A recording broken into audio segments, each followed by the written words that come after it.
Bonjour, c'est Steelwix Délire Posey, parce que je suis toujours Posey, et aujourd'hui on va parler d'un sujet extrêmement amusant qui est la mort. Je vais aller sur Google pour m'en souvenir, parce que c'était une question Ask, et les questions Ask je les aime bien. Merci beaucoup à tous d'être là, ça m'évite de devoir travailler mes vidéos. Alors, la mort tu la vois comment? Par exemple, quand une personne meurt, tu en penses quoi? Il y a 3 thèmes dans la mort. Il y a le religieux, le scientifique et la réincarnation, on va dire la réincarnation.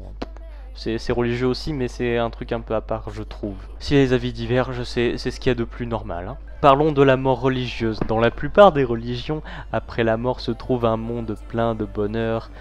Et voilà. La légende dit que la mort, c'est la vie qui est en mieux.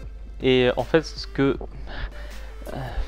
la mort, c'est la vie en mieux pour le futur, parce que en fait on vit sur Terre pour mourir, mais comme on a peur de mourir, et ben on se dit que la mort c'est bien, comme ça on n'a pas peur, comme ça on pense qu'on va aller dans un endroit bien, qui est le paradis ou le Shang-Chung-Ching ou ce que vous voulez dans ce que vous voulez de religion. Sur les religions, il y en a tellement, hein, et on vous dit toutes non mais faut pas croire les autres, c'est celle-là.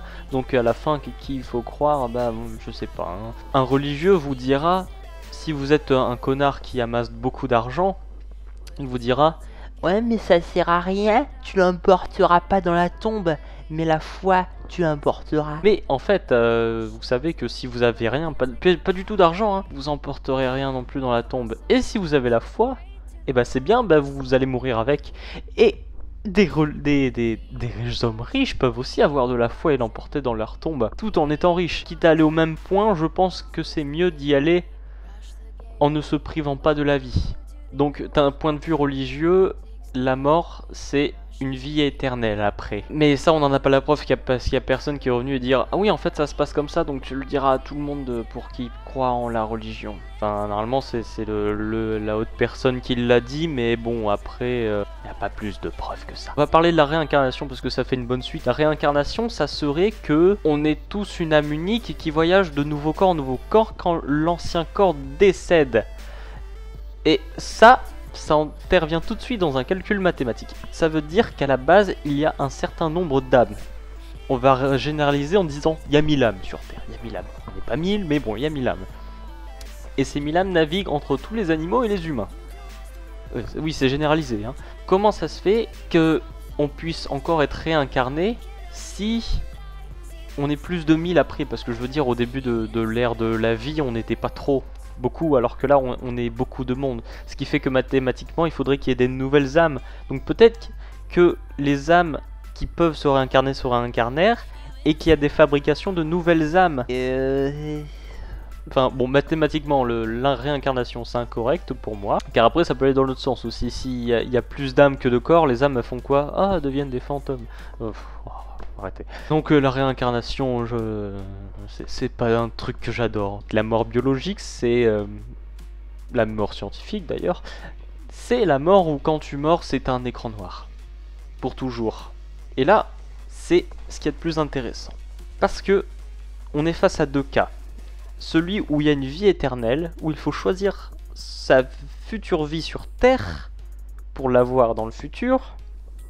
Et un autre cas où la mort c'est un écran noir où il n'y a plus rien. Et dans les deux cas, ça fait peur. Une vie éternelle, mais ça se trouve, peut-être qu'elle sera nulle, peut-être que ce sera chiant. Vous vous ferez chier comme un rat mort pendant l'éternité. Vous savez ce que c'est que l'éternité? Moi je sais pas, mais c'est long. Hein. Et l'autre écran noir, vous vous dites, ouais je vais me faire chier pendant un écran noir. Bah dites-vous que c'était ça avant votre naissance. À partir de quand on a pris conscience qu'on était né? Et qu'est-ce qui s'est passé dans notre âme avant qu'on soit né?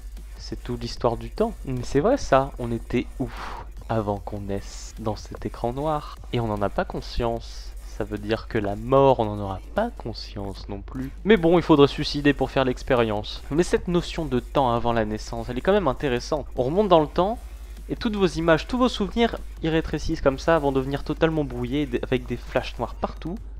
Et puis plus rien. Et le temps continuait comme ça, il remontait alors que vous étiez dans votre écran noir et vous n'en aviez pas conscience de cet écran noir.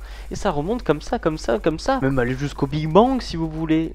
Et après le Big Bang, qu'est-ce que c'était le temps?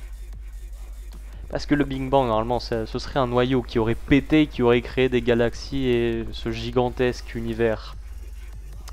Mais ce petit atome là qui a pété, il était où? Et il était là depuis quand? Et comment il était là? La question de la mort et du temps est vraiment quelque chose d'intéressant. Et je vous conseille d'y réfléchir parce que vous pouvez vous faire des opinions très intéressantes et je vous conseille vivement d'essayer. Imaginez-vous l'éternité du temps et de la mort. Vous allez voir comme c'est intriguant de ne pas voir le bout des choses.